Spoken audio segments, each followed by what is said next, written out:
Biz hamımız bu dünyanın qonağıyıq. Gəlirik, gedirik. Amma dünya dünyalığında qalır. Gözəlliğinlə qalır, dağınla, daşınla, dənizinlə qalır. Yolunla, izinlə, cığırınla, səhliminlə qalır. Təbiətin insanla olan söhbətində qalır.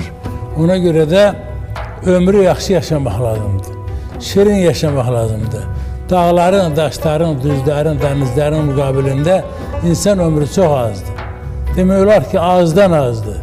Daha da gözəl, daha da şirin yaşamaq üçün insanlar gərək bir-birinə qarşı mehriban olsun, alicənab olsun, xeyirxah olsun, ağır otursun, batman gəlsin, köhnə kişilərə bənzəsin, çəkisi ağır, sözü ağır olsun, özü ağır olsun və insanlar onu görəndə xoşbəxt olsun. Bəlkə də Allah insanın ömrünü belə gödək yaradıb ki, zamanı özü genişləndirsin.